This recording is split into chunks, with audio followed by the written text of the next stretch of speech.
Hey, sister. Hi, sister. Well, after spending last week surrounded by tunes in Who Framed Roger Rabbit, I think it's safe to say that we've crossed back into the real world this week.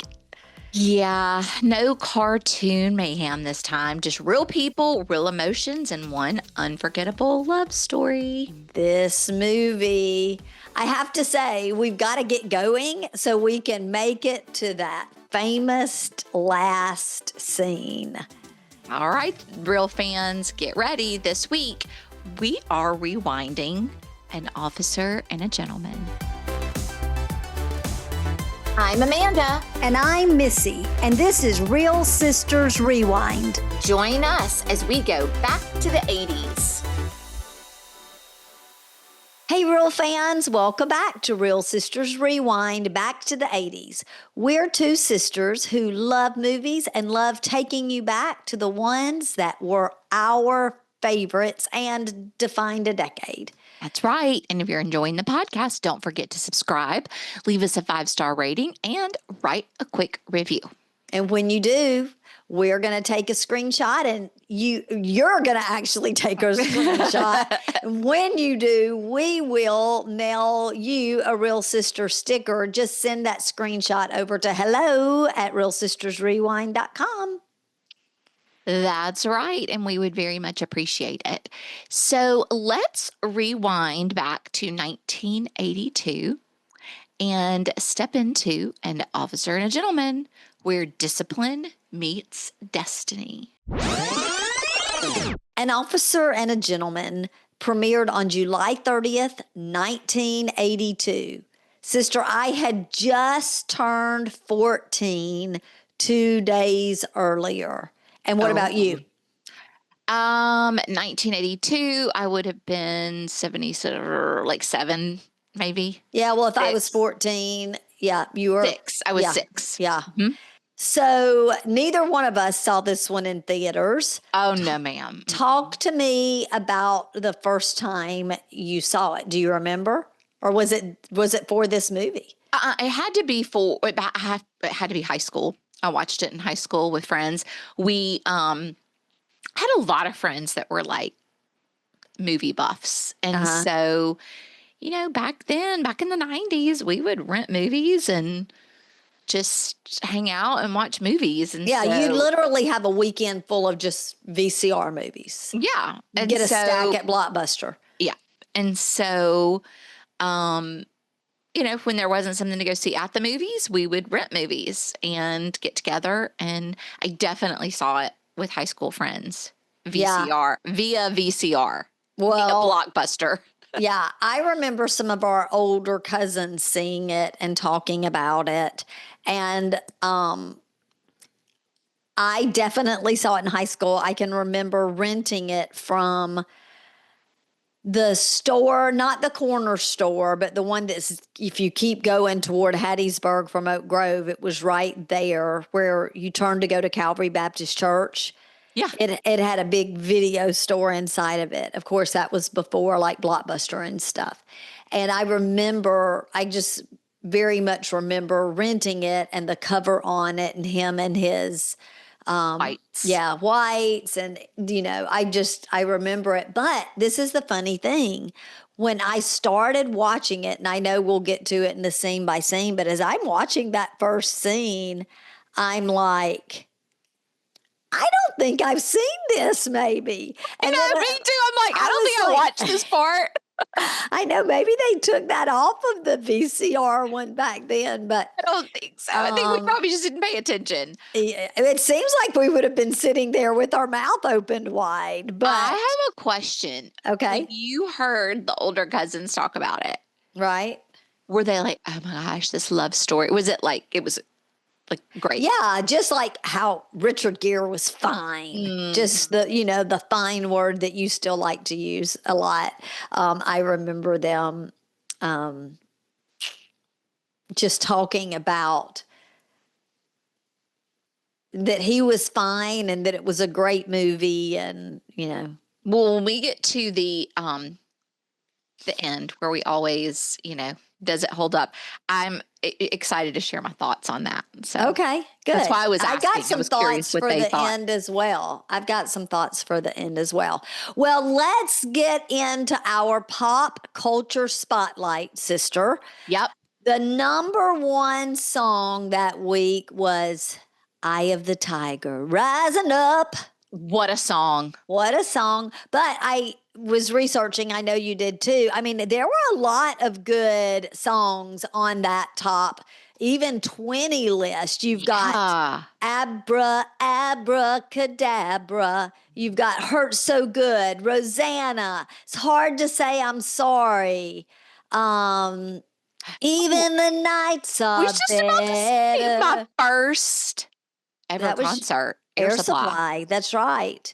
If you go on down, that was Tainted Love. Yeah, Tainted Love was in the top 20, not the top 10. But and then you've got Love's Been a Little Bit Hard on Me. Yeah. This is why I always say about the 80s. What a time. What a time. Vacation's all I ever wanted. Oh my gosh. We're watching the like MTV. Sometimes we'll do a segment where it's like videos, like it's videos from the 80s and early 90s, and sometimes we'll just leave it on if we're just like in the kitchen. And it was so much fun today. There was some, when you just sang the Vacation song, it made me think of the Bengals, Walk Like an Egyptian. That video came on, and it was so fun. Of course, that was later 80s. But I do want to say one thing. So this is 1982. Right. And I'm interested. I want to remember this when we get back. Well, really, 81 is when they started, but I want to, because I know they go throughout the 80s. Do you remember? Well, I'll just save that for Do You Remember? I'll hold that as a special surprise. Do you remember? I won't say it right now. Oh, okay. On this episode or another? Yeah, I'll say the Do You Remember on this episode. Okay. But there's something I'll want to continue to look for it throughout the 80s because it's a band that we haven't ever talked about. Okay. And they were a big part of mine and Eric's growing up. Okay. Okay, so for TV, the season ratings leader that year was Dallas, which we didn't watch. We did watch. Go ahead. But at the top of the charts was 60 Minutes, which is hysterical. We've got Magnum PI up there. This is really before we don't really see any of our, like, the point I think of primetime in the 80s, like Family Ties, Who's the Boss, Cosby Show. Those aren't really in this lineup yet. But I tell you, I feel like we may have missed out a little bit not getting CBS out in the country. Although a lot of their shows on this list didn't appeal to me, but you've literally got 4, 5, 6 of the top 11 spots are all CBS, but it's MASH, it's Magnum PI, Simon and Simon, like those 60 Minutes, Dallas. Like I guess I probably would have loved Dallas if I could have seen it. But here's the question. Yeah. Magnum PI, we must have gotten it at some point because we did get Magnum PI at some point. When cable came out and we got cable. Oh, okay. Yeah. I don't know how far. I mean, we got cable within a few years of probably we got cable about 84, 85. Okay. Because like Thriller and Night Tracks and all that was on cable. Sure had in high school. Yeah. Look at, thank goodness we got ABC and NBC because if not, we would have missed the Love Boat and the A-Team. The Love Boat was my favorite.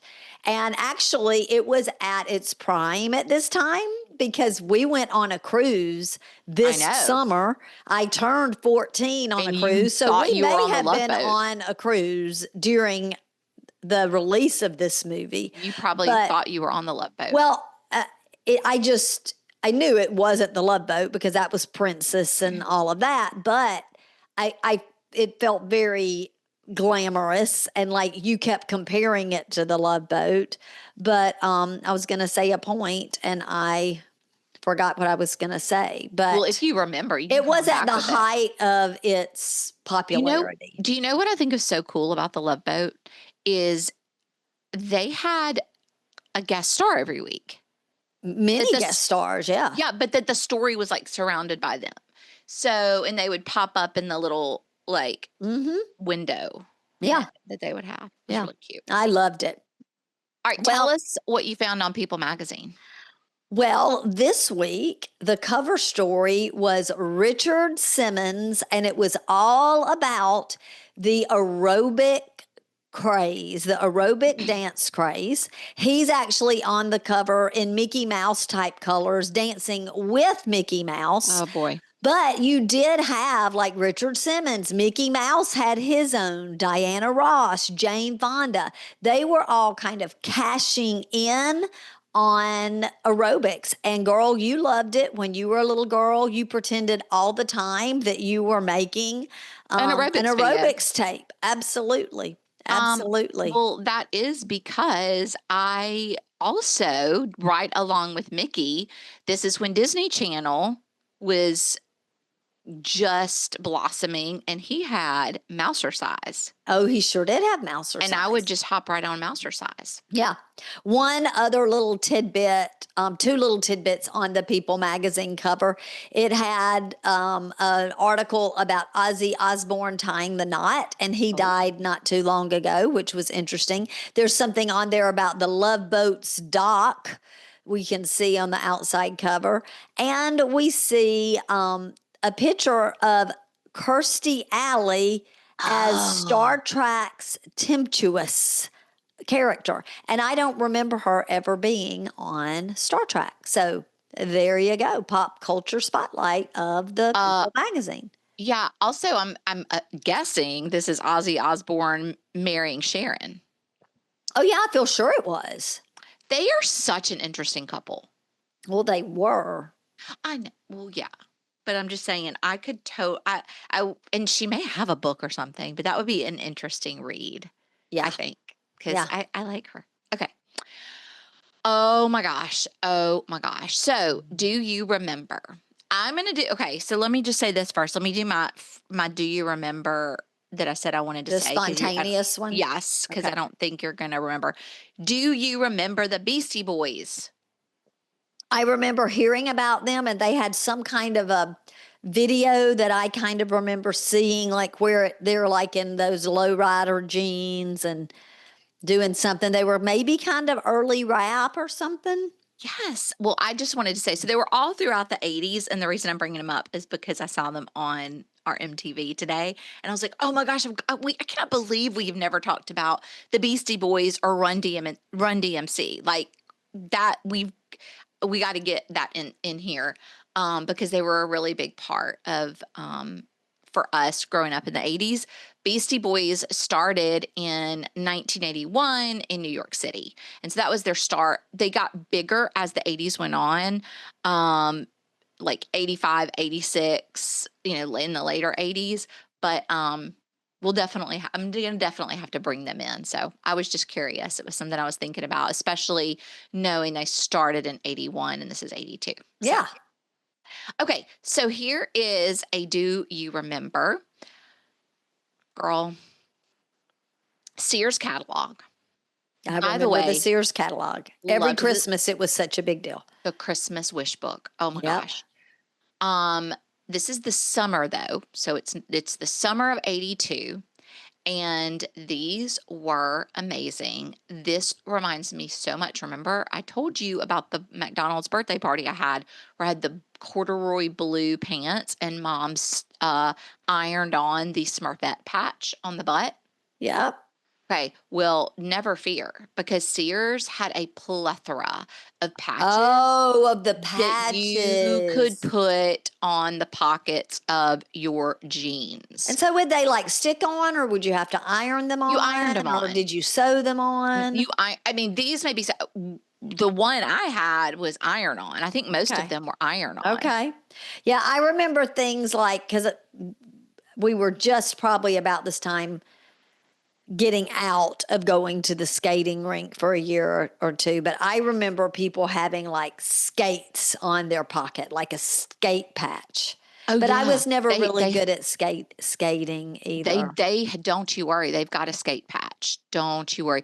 Now these look a little bit different. Now I'm wondering because these look like it's not just the little emblem that went on there. Like mine was just the Smurfette and you ironed it on. Uh-huh. This looks like a whole pocket that the emblem's already on that you attach. So it's interesting. Okay, now I'm seeing what you say. Well, no, I think it's just showing different Oh, pockets. it's just showing you what it would think look it's like? just showing you. Okay. It's just the applique. It's just the applique that was in the catalog, the old Okay. Sears catalog. Okay. Okay, here's my do you remember? Okay. What do you call a kid who can kick like that? You call that kid a Cracker Jack. Kicking kid. No, a Cracker Jack. Do No, I you don't not remember that. remember the Cracker Jack commercials? Mm-mm. Oh, listeners, please tell us you remember. So it would like show this kid, like a little girl in a leotard doing gymnastics. And it would be like, what do you call a kid who can flip like that?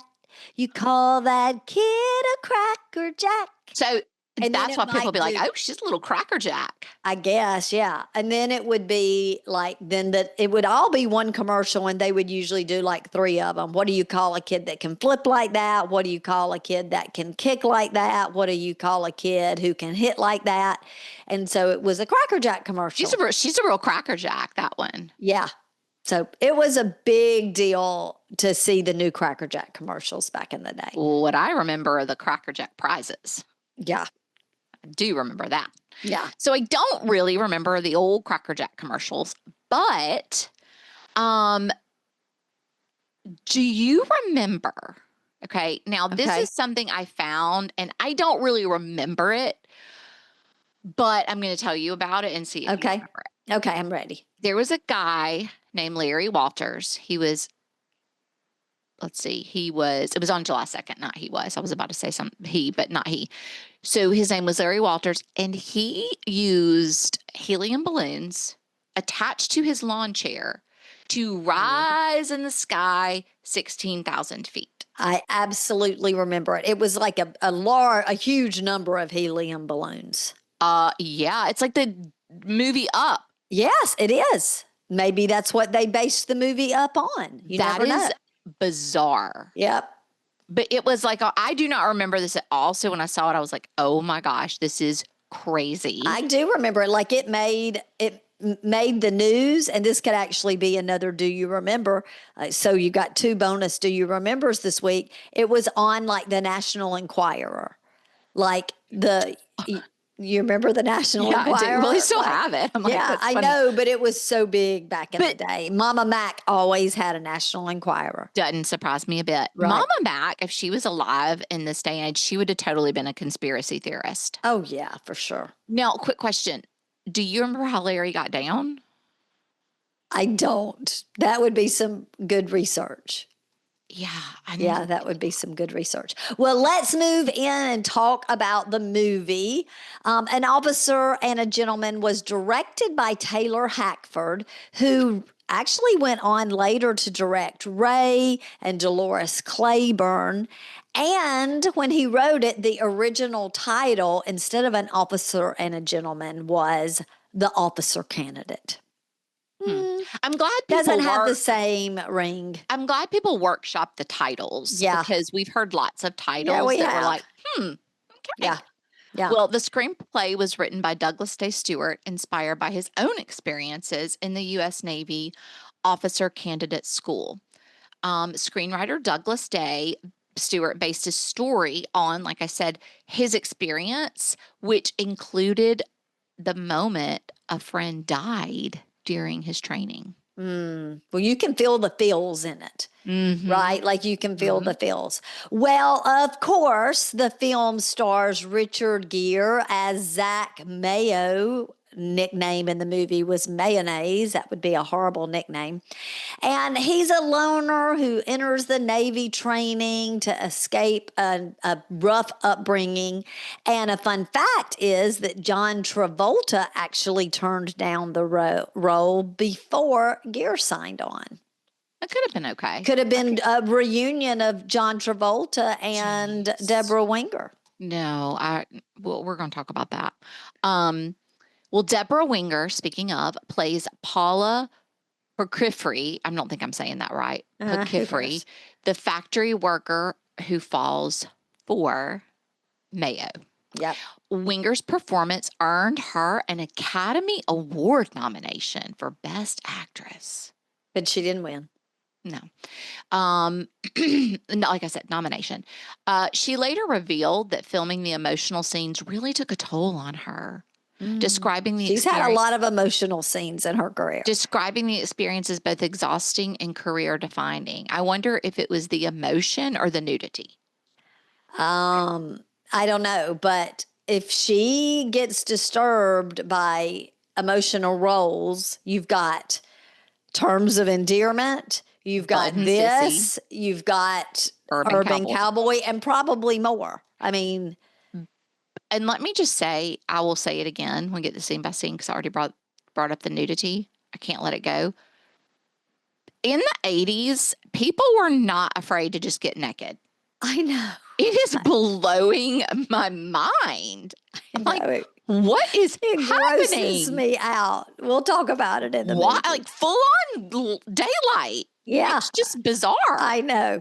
Well, the film also stars Louis Gossett Jr. as Gunnery Sergeant Emil Foley.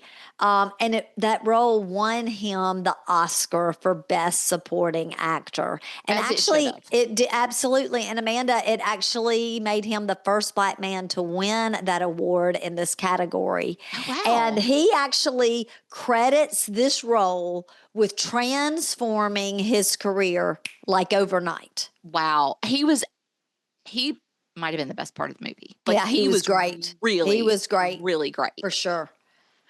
The movie was rated R, as it should be. I mean, from the first scene on, yes. Yeah. It's a little over our time. It's 2 hours and 4 minutes. So it was long. It was long. And was filmed largely in Port Townsend, Washington. Well, you think 2 hours and 4 minutes was long? The original cut of the film ran almost 3 hours.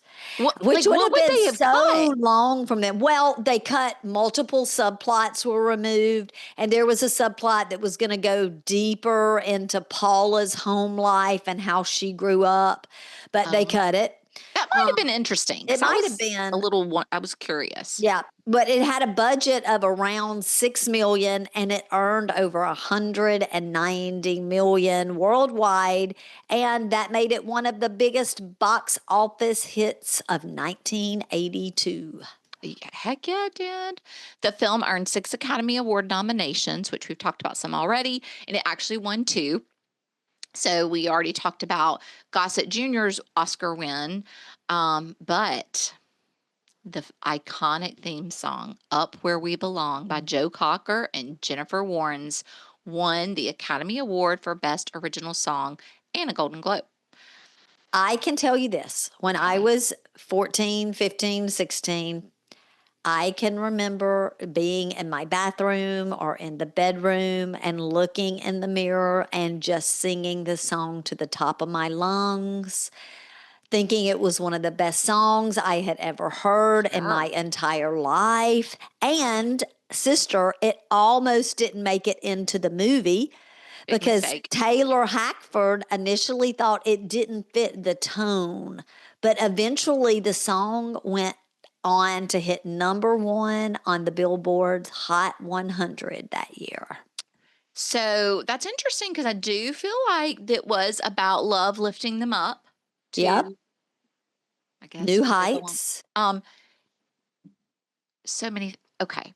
First of all, I should have, and I didn't do it. I didn't think about this until later in the movie, so it was too late. Uh-huh. But if I had my wits about me, I would have tally marked how many times we got the Love Lift Us Up Where We Belong music.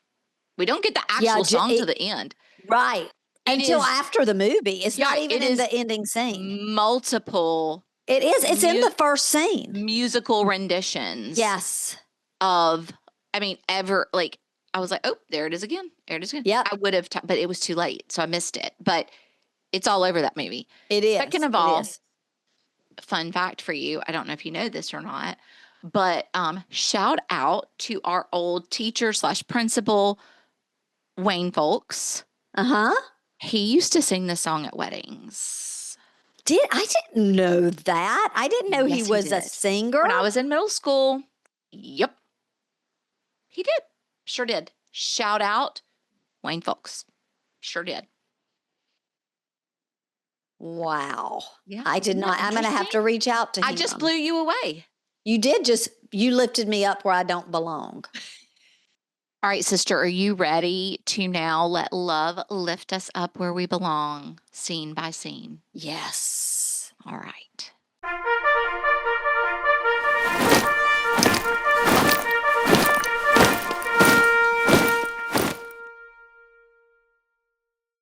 So I am going to start our recap with Zack Mayo's childhood. I'm not going to spend a lot of time here, but basically what we find out in the beginning is that he had a very difficult childhood, and it really was sad. His mother committed suicide, and because of that, he is sent to live with his dad, who is in the Navy, and he's in the Philippines, and he is an alcoholic, and he is a terrible father. Yeah. And that... we basically see him as a child, and then we see him as like an older, like a young man. And we basically figure out that his father didn't want to take care of him. And so basically he just ended up sort of befriending him and not being a father, but kind of leaving him to take care of himself. And as Zack grew up, he was traumatized by the way his father treated him, treated women. And he, I think, got a really, really bad taste in his mouth for relationships and agreed, trust, and just felt like he just had to rely on himself. And he really didn't have a good way out, which I think took him to where he eventually ended up. But I will say I did not remember any of this. So, I mean, we cannot, skirt around, whatever the saying is, this first scene, because it actually opens up with him as an adult man, like looking out a window and turning around, and his father is naked in bed with another person, and they are all pretzeled up in each other. It's disgusting. And it is disgusting. And you can tell it's just another day at the office, so to speak, except it's another day at home. Like, this is the behavior he grew up with his dad. But I have something else to say about Richard Gere here. Okay. You don't know this, but if we have any real fans that listen to the pod from the Clinton, Mississippi area, Richard Gere in this scene looks so much like one of Morgan's friends who he went to high school with. He's actually in med school with him now. Oh, how funny. It freaked me out, Michael Franks. Actually, they bought our house when they moved here. I'm going to need a side-by-side. I will see if I can find one. I'm friends with his wife on Facebook. And she works at my dermatologist. Like, I can't wait to tell her when I see her next time. Like, if you've never watched An Officer and a Gentleman, watch the first 5 minutes and look at, because once he cuts his hair, he doesn't so much look like Michael Franks anymore.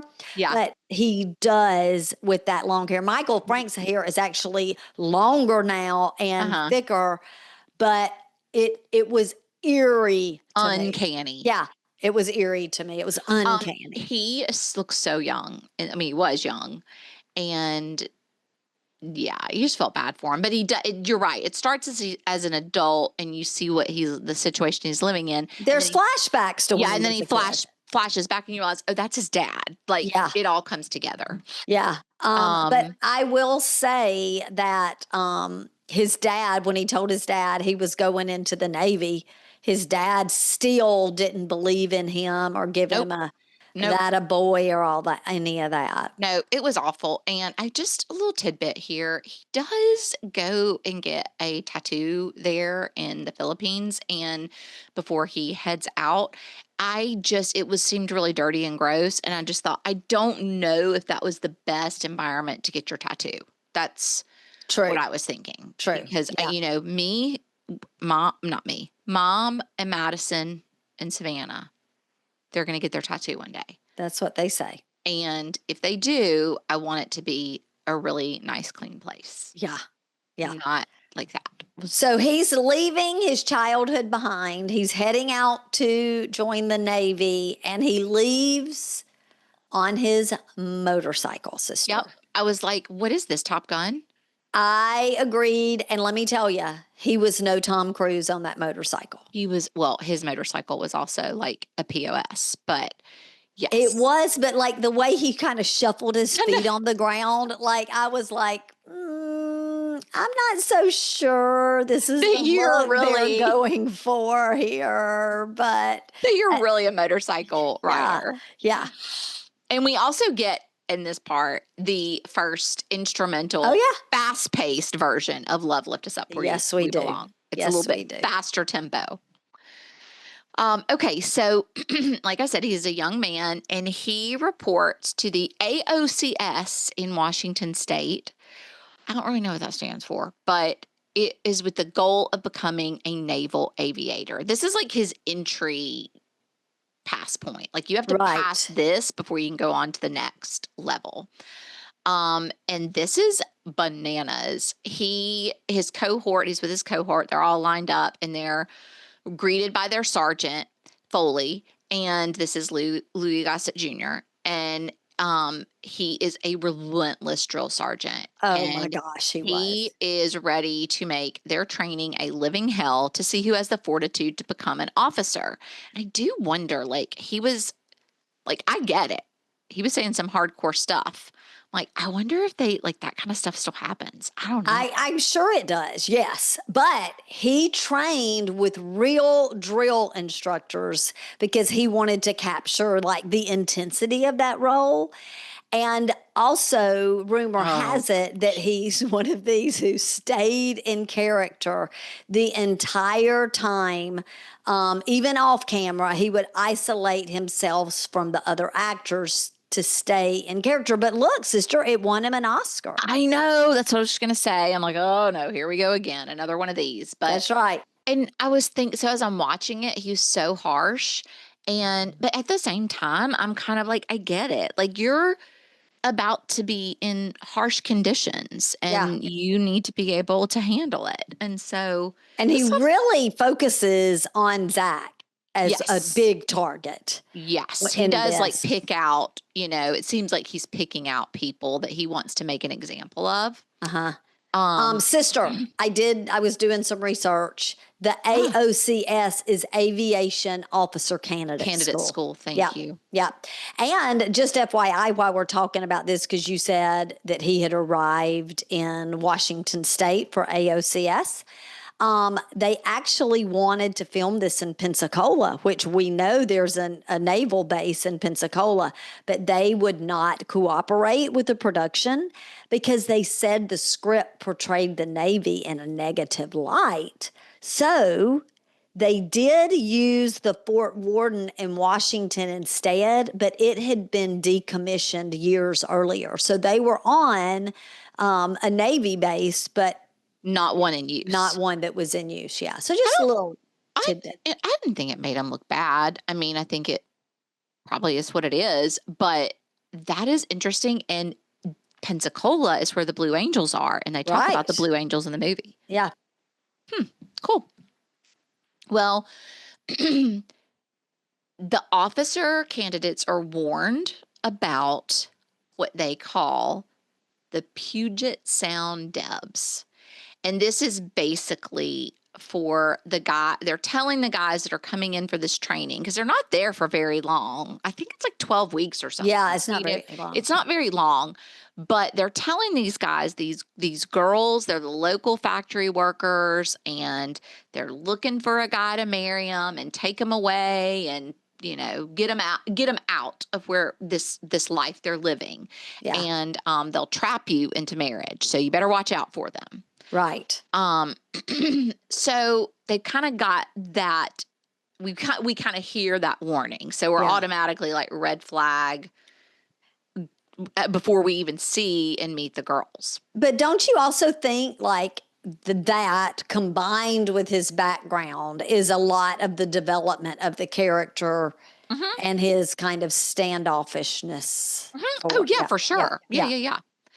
So we cut to them getting their bunks. They're like being assigned to where they're going to sleep. And we saw this actually in the lineup, but it really stood out to me here that there are women in their unit. Right. There's one particular one that we actually see a lot, and that I feel like Zack really befriends. They get to be friends. And I have to tell you, she's so familiar to me. Me too. I was we like, gotta find out who she is. Well, I've looked on IMDb. I searched her. I looked at like all the things she's like most known for. She was on Beverly Hills Cop. Just FYI, her name is Lisa Ellebacher. And she was actually born in Saudi Arabia, and she's the daughter of an oil company executive. But I say all that because I don't see anything that stands out to me that she was in. And then I was like, there was some show, it was either late 70s or 80s called Angie. And I was like, was she Angie on Angie? But I can't find that she was, but she was so familiar to me. I thought she was too. Okay. Well, like I said, we find out there's some women in the units and in their unit, which I just thought was an interesting tidbit and to note for our listeners. Yeah, and especially back in the days, who knew if they would have, you know. And after they get their units, they are headed out to start, I don't know, doing training exercises and whatnot. And one of the things that they're having to do is push-ups. And while they are doing push-ups, Zack gets his first look at Paula and Lynette. Oh, yeah. And this is Debra Winger. He and Sid, right? Yes, Sid too. Sid, yeah. He and Sid were both Paula and Lynette. And these are, so this is Debra Winger and her bestie. And they are really cute girls. But they're walking up to the base. It sounds like they are like, I don't know, they're setting up a tea. I don't know, they're doing something at the base. And I'm thinking as I'm they're getting ready for that dance. Oh, the dance. That's what it was. Yep, that's right. Well, I'm thinking about as they're watching something, this training looks brutal because they have to do that obstacle course with the monkey bars. Yeah. Well, I will tell you that Richard Gere actually performed all of his own stunts, or many of his own stunts, and that includes the training exercises. So he was in shape for real. He was in shape for doing that. Although that is a difference between him and Michael Franks. Michael Franks is really like a solid, like he's like a, he didn't look that built. Wall. He wasn't at all built. That was a interesting part of that movie to me. Yeah. His body style was much more fit for his role as a businessman and Pretty Woman. Yeah. Do you know what I mean? But you know what? That's so interesting because that's a difference in the sign of the times too. Yeah. Like by the time Pretty Woman came around in the 90s, like you weren't really much of an actor if you didn't have like a hard body for it, you know. Yeah. True. Unless it was a role where they didn't want a hard body for it. Right. Well, that's cool that he's performing his own stunts. And my question, I'm wondering, I would like to know from someone who's been through this or knows about it. What if don't laugh, but what if Okay. I, like in my earlier, younger day, what if I'd been like, you know what? I'm going to go in the Navy. Like, what happens if you go to this training and you're in shape like me? Well, first of all, if you wanted to do it, you would have an idea of the expectations and you would work toward that. But I actually had the same thought. I'm like, if they told me to get down and give them 50 and my face better be in the, In the mud, and I couldn't be on my knees, which is how I do my push-ups. Like, there's no way I could. Like, what did they do? Say you couldn't do your punishment, go home? But yeah, and I think also you have certain levels that you have to meet before you're ever at that point into the Navy. Yeah, you have to have I couldn't do the monkey bars. A certain physical fitness level. Okay. Before you ever would be. I mean, we kind of see it because the girl can't get over the wall. Right. At first. We and they all get better, but I was just like, I mean, I was like, I just wouldn't be able to do it. So, no. I mean, you're a volunteer. I've often thought, like, when you think of fitness, like, if I were to fall off a cliff and I was like in one of these movies, like where you're holding on to a cliff, just like with your fingers and your hands, I'd die. Yeah, you definitely would. So would you. You know who wouldn't? Madison Westacott. Yep. She'd right. Just like whip herself right back up on the cliff. Yes, she would. Okay. So back to the movie. Yeah, we see all of these, like they're working out and he's pushing them. And this is important because this is where we see the girl can't get over the wall for the first time. That's right. And the sergeant yells at her and ends up telling her to just walk around. And that would be a terrible feeling. But she does. Especially if you were trying to prove yourself in like a male dominated. Mm-hmm, mm-hmm. So then we cut to the classroom because they also have like classroom training that they have to do. And this is not Zach's strong suit. He can whip it out in that obstacle course. That sounds horrible. Whip it out. But yes. Okay, sorry. He could show out and win and do great in the obstacle course, but not in the classroom. That was not. But that's where the girl shined there. Yeah. Yes. The girl was so super smart in class. Yeah. Which was kind of cool. And so he asks his buddy to help him get through the aerodynamics class and he'll write his ticket. Now, I made a note here and said, I'm just giving the real fans an insight to my work here. I wrote a note just being totally transparent. I have no idea what this means at this point, but I'm sure it will become clear. Well, you're right. Like you're not real sure what it means. Clear, but I did not know. I knew there was something going on with him, like having, like trading items or something. Yeah, like something sketchy, but it wasn't clear to me. Like I did not understand it, and so I did not try to explain that yet. But it will become clear later. Well, next we move on to the dance, and the girls that Zach and Sid saw when they were being punished and doing push-ups are at the dance, and they're like, hey, we know you. Hey, we know you. Yeah. And they dance, and you can feel sparks flying, can't you? Oh, yeah, because they start smooching. Yes, they do. I'm like, is this Urban Cowboy I know in the form of a naval base? Yeah, just that, like, but I don't know. I guess things were different in the 80s. I guess people kissed more. I don't know. They are just like, we just met and we're going to mug down on this dance floor. I know it. Now, Richard, I will say that, Mayo, Zach, and Paula they're a little bit different. They don't just mug down. they're kind of like getting to know each other a little bit. And he tells Paula that he's not looking for a girl. And she says, and I'm not looking for a husband. Basically, know. they're like, let's just have fun. She was channeling Sissy there, I thought, from Definitely. Bud and Sissy. But here's something. Debra Winger and Richard Gere reportedly had significant tension off camera. So much so that Debra Winger said later that the chemistry worked, kind of that, I'm not looking for a girl, well, I'm not looking for a husband. It worked because they didn't get along in real life.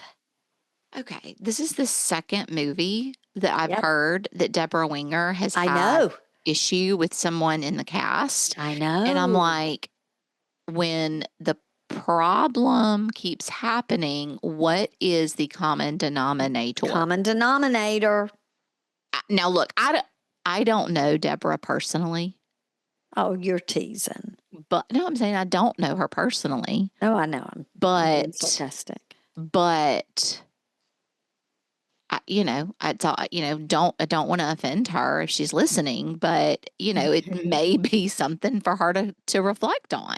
Well, I was about to say maybe that meant she didn't work that much after the 80s, but there's a long list. So there is a long list. Say that. Yeah. There's I'm a looking long at list, it right now. Although I will say it now. I've been waiting to say it because I already at this point was thinking, well, this is probably about the point when I started thinking it. I'm like, is she just typecast?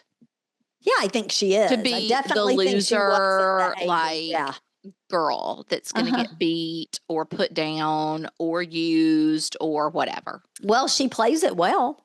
I mean, that's her gig. So anywho, so they actually exchange stories about their brothers dying in Vietnam. So that was a little bit. Now that was Lynette and Sid, though. Yeah, you're right. I'm sorry. That was Lynette and Sid.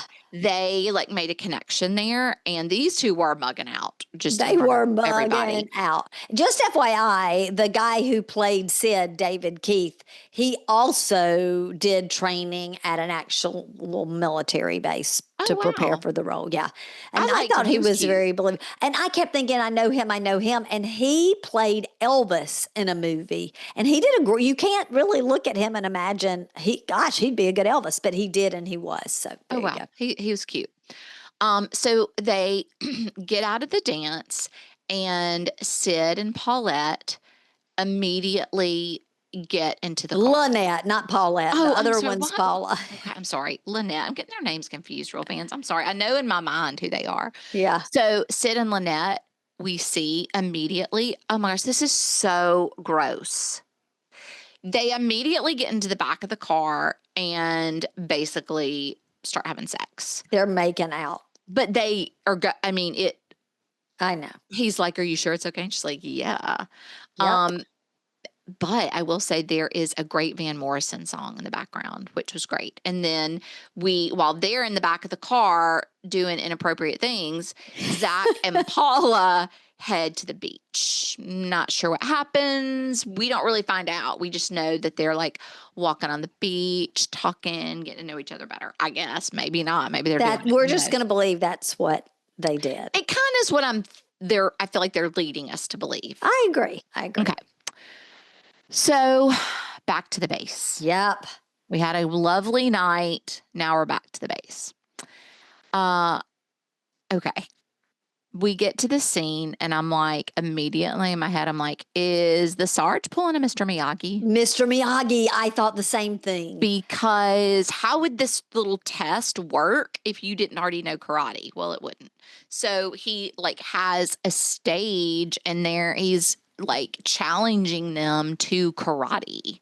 Yes. Doing karate moves and stuff with them as part of their training, which will come back. This is important for later. Yeah, it is. But it is part of their training, which was interesting.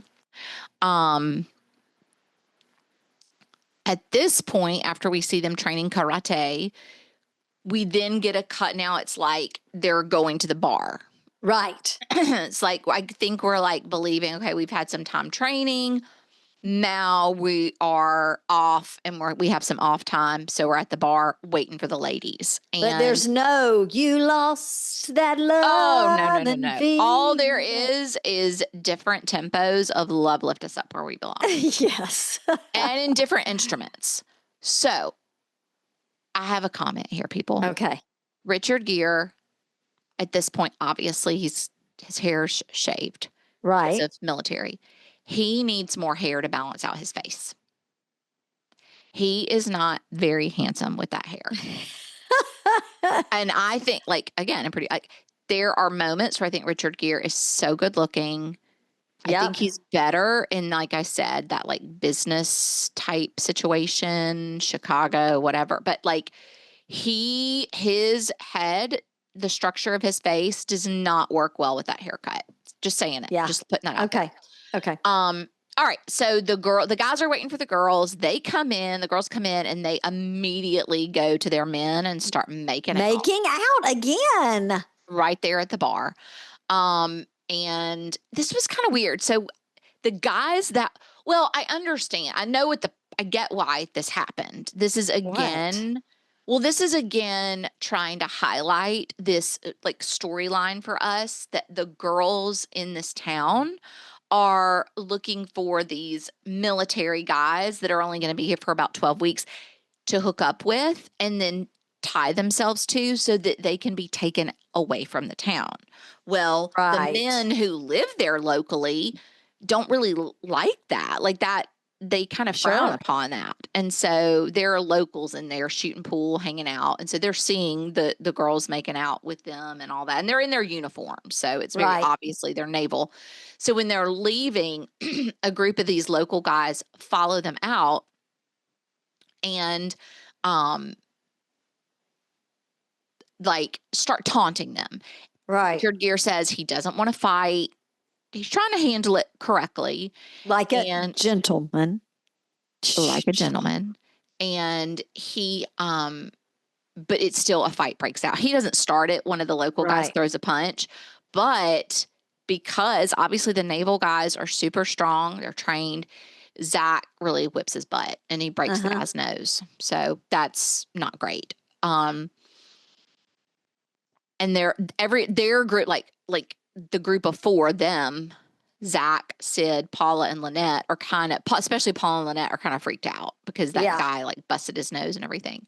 So they leave and they go to their hotel, which becomes, as we find through the movie, like their spot.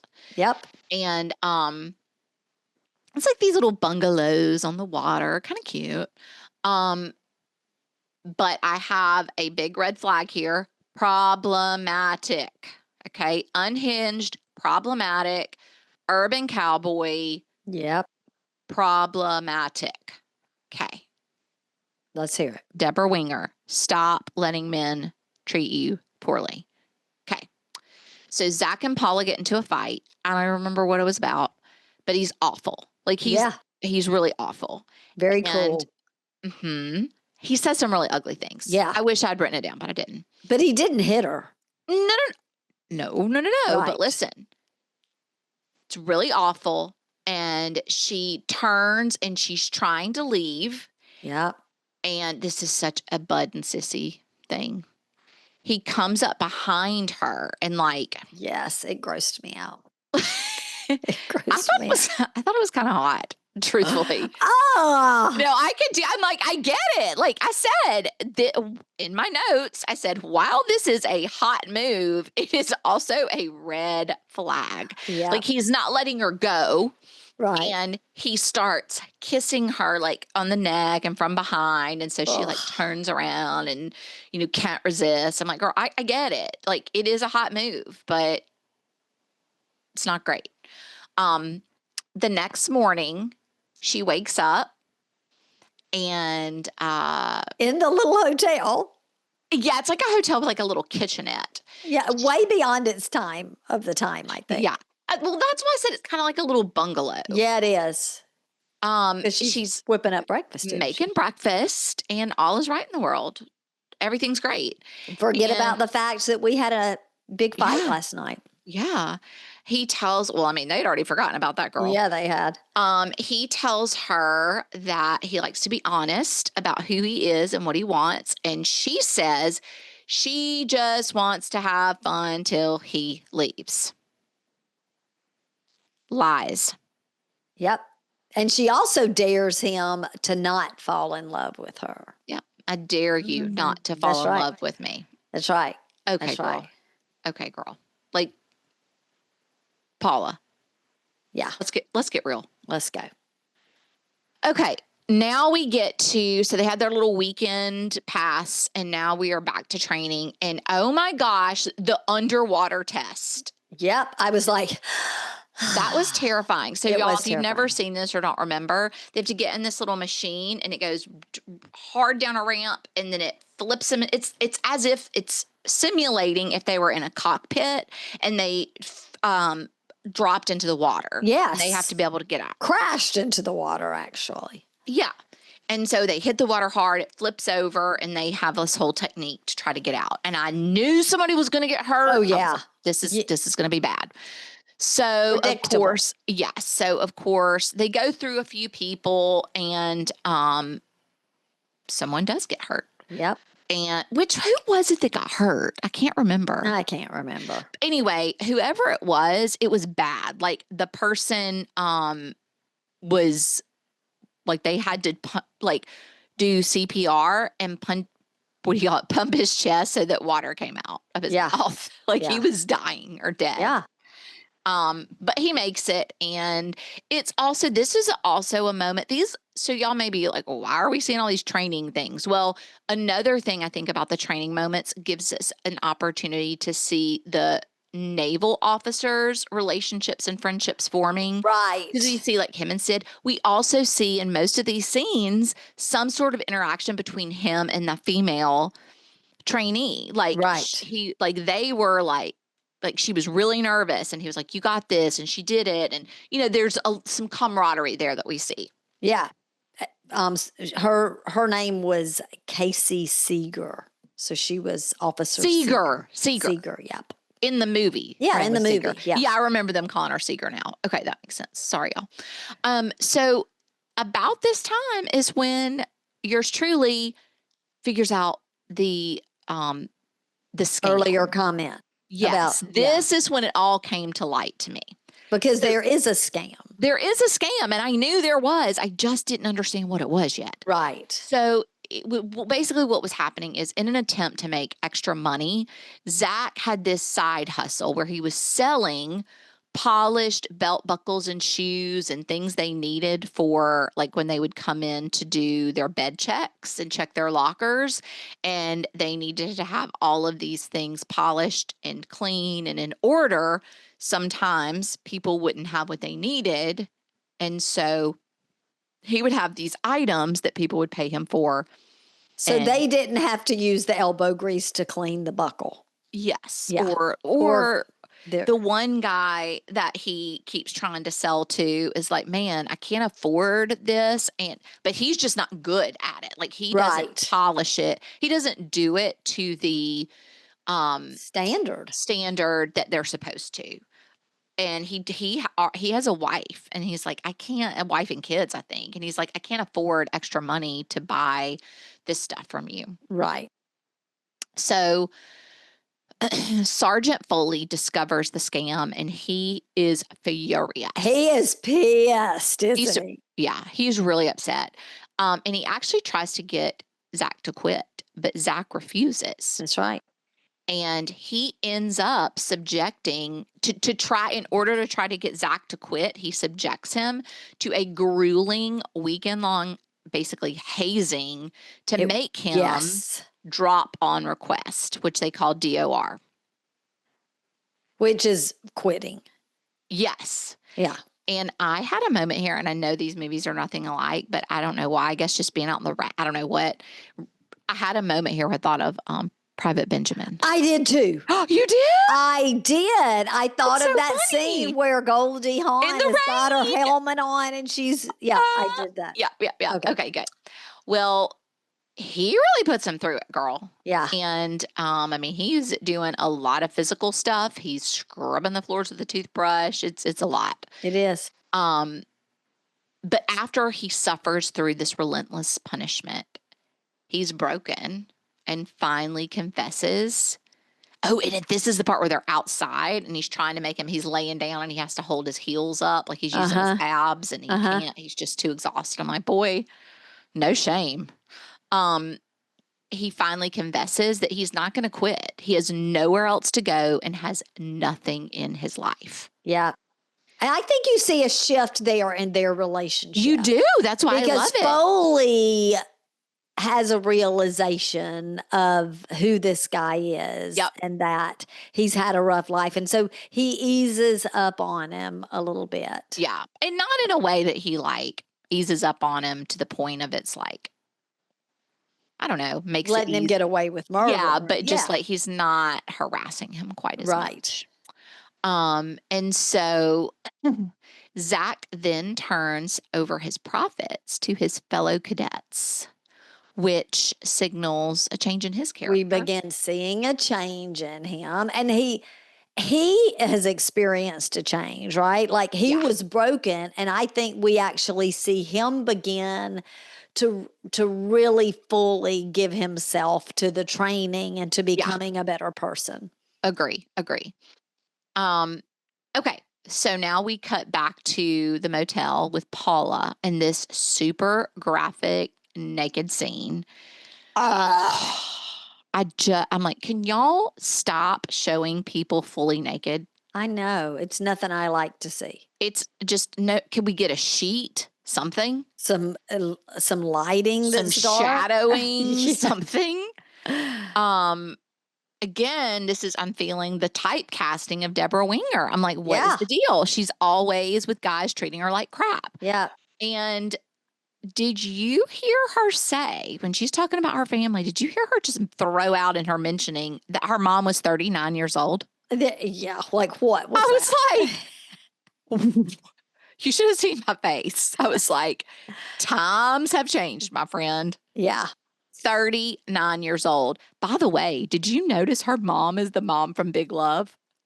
Her mom is the mom from Big Love. Her mom was a mom on a soap opera I loved back in the 80s, Santa Barbara. Yes. She was on that. But this mom, this is what I was going to say. Oh, she was the mom, wasn't she? Yeah.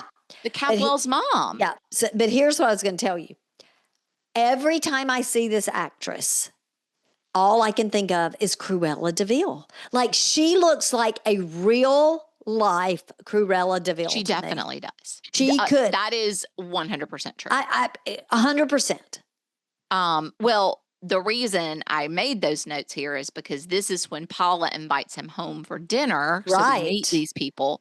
And, oh, by the way, and Dad is Mr. Edwards from Little House on the Prairie. Yes. Charles's BFF. Yeah. So anyway. Well, wasn't that Nellie's daddy? No. Maybe it wasn't Mr. Edwards. No, it was. Okay. I'm just thinking of the wrong person. It was Mr. Edwards. His friend had the beard. He had the beard. Yeah. I remember. He adopted Albert or something. Anyway. Adopted Albert. He did. The boy. Anyway, the dinner doesn't go well. It doesn't go well at all. I was trying to figure out how to say that. It just doesn't go well. The dad is a real jerk to Zack. I don't know if it's because he kind of knows the type, right? Like you're just here for 12 weeks. This is, you're just using my daughter. Right. But we find out very shortly after, and then I was like, oh, well, maybe that is why he was a little salty. We find out right after this that her real father, that guy in there that was a jerk, wasn't her real father. Her real father was an officer's candidate too. Right. And he wouldn't marry her mother. Yep. And so I'm like, oh, well, maybe that is why he's salty. Because he's like, I know you're kind. You're going to hurt her, and I've raised her and loved her. We also find out during this little conversation he's graduating in 3 weeks, so we know that's getting close. And he wheels off on his motorcycle, no helmet. Yeah. Yikes. there's something about him in this movie, and we kind of hinted to it, like when they're kissing and when he's like touching her face, something about him in this movie Is not hot. it's He's like not an the hot Richard Gere awkwardness that or we know. something. Yeah. He had not fully stepped into his hotness. It was Yes. awkward, and feminine's not the right word. It's not at all feminine. It was just so like the way he touched her like face when they kissed and stuff. It just was. It wasn't it. It wasn't It wasn't it. Yeah, it was awkward and not confident.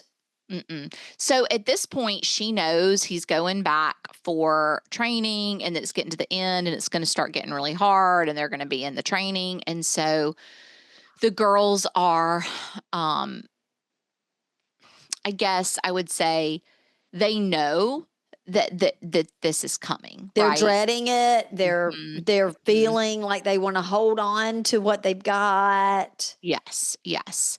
So they're looking for the guys, and Paula decides she's going to call the base because she hasn't heard from him. Yes. And somebody walks out on the porch and is like, "Zack, phone call for you."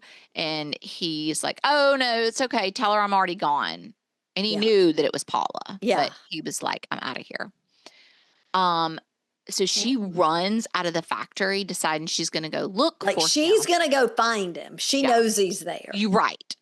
And her mom stops her from going to find him. Her mom's like, "Don't do it. You're just going to get hurt. You're going to say something you'll regret. Don't do it." Again, her mom's projecting from what all she went through. Yeah. Yeah. But she's also right.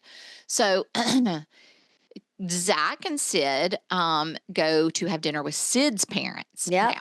Now Because they have become besties. At Oh, this yeah, point. they're total Zack and besties. Sid are really besties.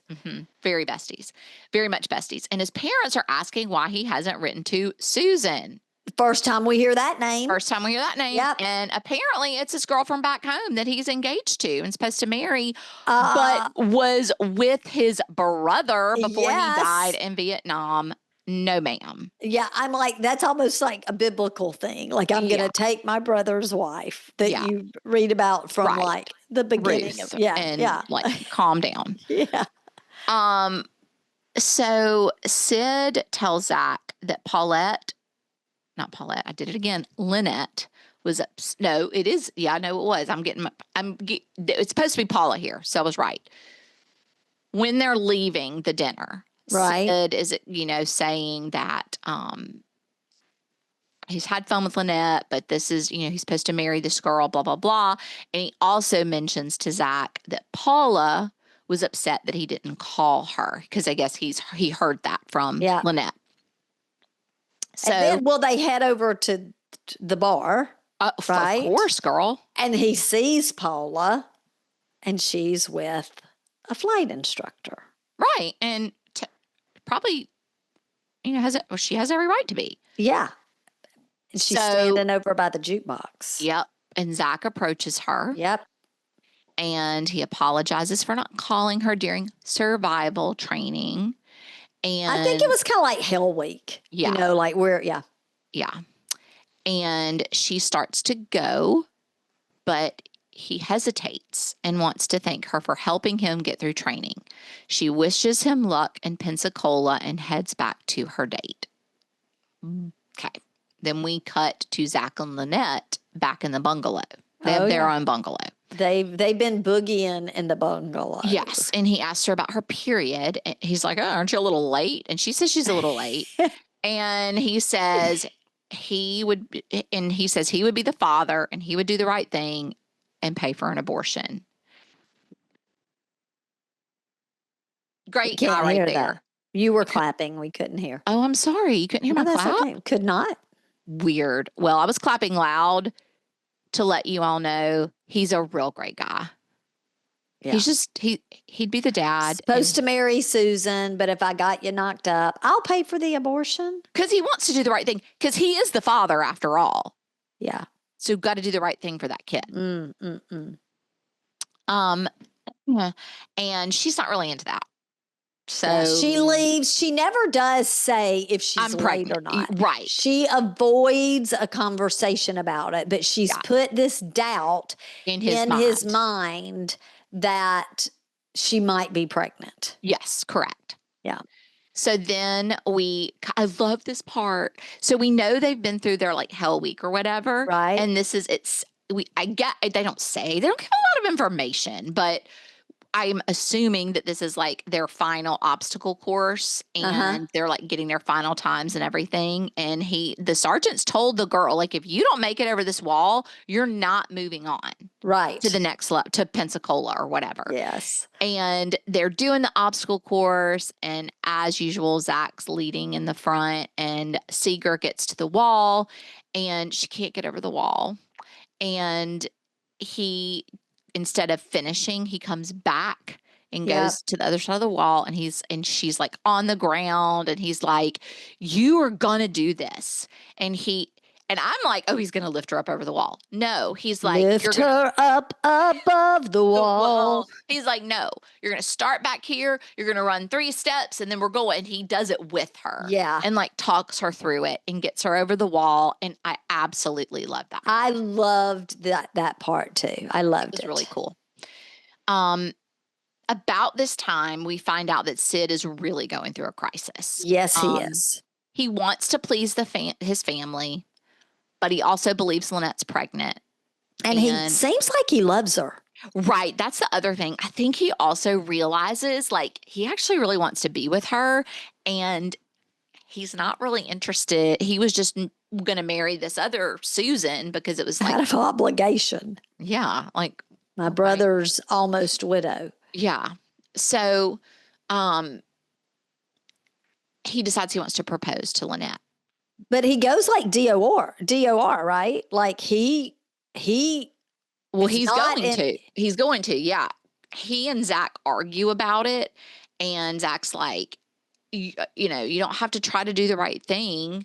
And he has a really severe anxiety attack. Yeah. Oh, yeah. In that pressure chamber. Yeah. They're like they're doing one of their like tests or whatever. Yeah. And they're in this pressure chamber. He has a severe anxiety attack, and Zach makes sure he's okay. And he also covers for him because he knows if he can't make it through, he doesn't go. He's done too. He's like, oh no, he's fine. He's fine. He's good. Well, after this, Sid has the realization, like, I don't even really want to be a pilot. Like, I'm doing all these things. I want to be a dad and I want to marry Lynette. That's what he's thinking. Doing all these things out of obligation to what my family thinks I should be doing to follow my brother's footsteps, but it's not really what I want to do. And so Zach thinks that he's getting kicked out. But instead, like Zach's mad. Like, he goes to the sergeant and is like chewing him out because he's like, he doesn't deserve to be kicked out. He's made it this far, blah, blah, blah, blah. Well, then Sid comes upon the conversation and is like, I didn't get kicked out. I quit. Yeah. It's DOR. DOR. So he has to let him go. Yeah. Well, he runs off.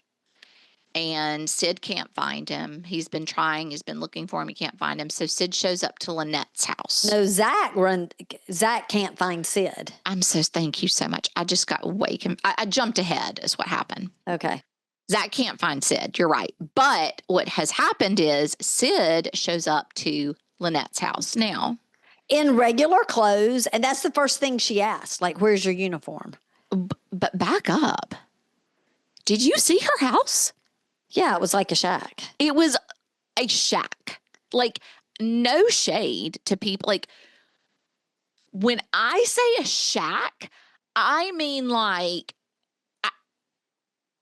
I don't know. Like, it looked like an outhouse. Like, it was absolutely awful. Yeah. Point being is, she's not living the life of a princess.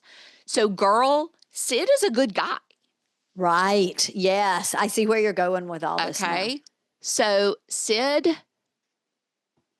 tells Lynette he quit the program. Well, she's like, what? Yep. And well, he doesn't just tell her that. Oh, no, he doesn't proposes. say I You're quit. right. Like he pulls out the ring he from his proposes. pocket, gets down on his knees, and she's thrilled. She's thrilled. She puts that ring on her finger. She says, yes, yes, yes. She's jumping up and down until he tells her he quit. That he quit. Yeah. And that's when she tells him she faked the pregnancy. Gosh, this part was so hard to watch. And breaks off the engagement because the bottom line is she wants to marry a pilot and travel the world. That's right. Well, let me tell you something, Lynette. You are an idiot because look around. Yeah, he was a great, great guy. She would have been lucky to have had him. Yeah. And I mean, he wanted to marry her anyway, even though she lied and said, I admit he still is like, I don't care. We're going to do this. So he is absolutely devastated. And he leaves. Which I wish I could have been there and said, Sid, you're going to do better than this, buddy. Right. Don't worry. Well, it's just made up characters. You couldn't have been there. It was bad, though. That shack. Yeah. Yeah. That was all I needed to see. So Zack shows up at Paula's looking for Sid. This is what I was jumping to. Yeah. He goes to Paula's. Have you seen Sid? No. Oh my gosh, I can't find him. She hops on his motorcycle and they take off to the bungalows because if he can't find Sid, surely they're at the bungalows having sex. Because they're not going to be at her shack having it. That's why they always went to the bungalow. It was so much nicer. So meanwhile, Sid checks into the motel. Yeah, we're seeing him check in, and we don't know what's going on at this point. Like, no. Could she maybe be with him? Like, he's even kind of acting like someone might be with him. Like, he's in good spirits to the caretaker. Yeah, he's drinking. He's like kind of funny, and we're he's poor thing. He's just having a hard time. Yeah, and he even swallows the engagement ring. Like he takes a swig and swallows the engagement ring. And all this is happening while Zack and Paula are looking for him. But before they go to the bungalow, they do go by Lynette's shack. And she lights up a cig and tells them that he's already come and gone. And that she got her period and there is no baby. And he still proposed and she doesn't want him anymore because he dropped out and he's not a pilot. And Paula walks out and says, God help you. She's furious. She's done with Lynette. They're not besties anymore. Oh, no. Lynette's trash. Yes, she is. So they head to the bungalow. Yeah. And this is where Zack finds him dead, where he hung himself. And why? In the shower. He's naked. I guess he was in the shower. No, he was in the shower. He was hanging in the shower, but he wasn't taking a shower. I know, but there was no water on. He's just naked. I know.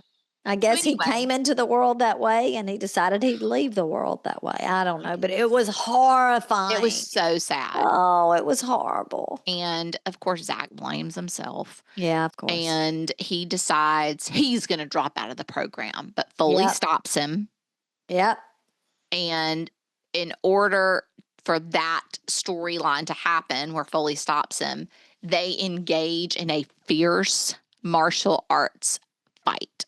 Think Karate Kid, but with adults in the military. Yes. And it is a physical manifestation of Zack's grief and anger. And it was bloody and gross. It was. But, I get it. He had to get his anger out. After that fight, that's when you see them resolve, and he tells Zack that he can quit now if he wants to. Yes. Okay, we've had this tussle. Right. So. You decide now. Now that I've whipped your butt. But that's right. And I just have to say, we have to remember Zack was really good at martial arts because remember he grew up in the Philippines. Right. That's how he learned to fight. He waxed on a lot. Oh, yes. So he ends up deciding to stay in the program. And at graduation, he and the other candidates are sworn in as officers. It was really sweet. I teared up. I know. I loved that part. Yeah, it was sweet. And following the military tradition, Foley gives Zack his first salute, which was cool. Yeah. All right. The final iconic scene. He's graduated. And and Paula, he's going. Paula's just back at the factory. Yeah. Because they aren't together at this point. No, they're not No. together. And I guess he had this realization that he's not leaving without Paula. So this scene became a real cultural touchstone where Zack is dressed in his crisp white officer's uniform, which is very hot. And he goes to the factory where Paula works. Yep. And this is where we hear Up Where We Belong. Again, it's just instrumental. He's walking in with such purpose. Like he walks in, it's like he's been there 100 times. 100%. He's just like, I know exactly where I'm going. Exactly where I'm going in this factory. He passes her mom. And her He mom passes a lot of people. stops what she's doing. And she's like, well, there he goes. I mean, she doesn't say anything, but I think that's what she's thinking. He's going to get my girl. Yes. And he literally sweeps Paula off her feet. Yes. Carrying her out of the factory. Lynette even sees it and loves it, to the applause of her coworkers. They're clapping. Yes. Yes. And he like puts his hat on her while she's in. So we get like we see them walking out. It's from behind. But at first she had her little page boy corduroy. Yeah, like her little Newsies hat on. Yeah, Newsies for sure. And the finale is supposed to represent his emotional triumph and his acceptance of love. Oh. And then we get love lift us up where we belong. We're in the credits roll. We get that. So I've got a couple of things to say here. First of all, that iconic scene was almost not in the movie. It was actually added during the filming. The director, Taylor Hackford, said that the idea came from a scene from seeing something similar, I guess maybe the picking up part during a real Navy graduation. Cute. But the he also wasn't going to put it in until extras in the filming saw it and burst into tears during rehearsal, and that's when he thought this would be a really powerful ending. Yeah, and just one other thing is Richard Gere's white Navy uniform that year was like one of the most recognizable costumes of the decade. Like that look became like the look that guys wanted to have. Yeah. After that movie for many years of the 80s. And probably right on through Top Gun. Yeah. And actually, even the song itself wasn't going to be in the movie because I'm thinking of Gene Hackman, but Hackford.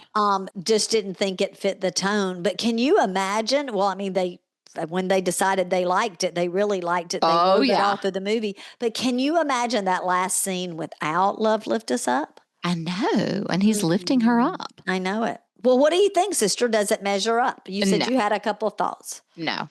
In my mind, this is one of the things I love about doing this podcast, because I love having the opportunity to go back, like making myself sit down and watch a movie that I probably wouldn't sit down and rewatch. And in my mind going into it, I'm like, oh, I can't wait to watch Officer and a Gentleman. This is going to be so good. And I'm like, what in the hell is this? Yeah. So I wasn't, so it didn't measure up. And so my point is like, yeah, but all that to say is that's one of the reasons I love doing the podcast, is because sometimes they do measure up. Like I really enjoyed Roger Rabbit and didn't really know if I would or remembered if I would. Right. But like this, I was like, oh yes, An Officer and a Gentleman. And I was not, I was not into it. I was disappointed. Yeah. Well, it's listed in the American Film Institute's like top 100 greatest love stories.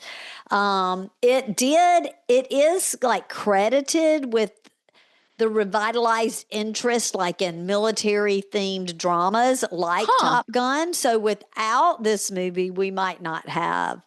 Well, in that case, thumbs up.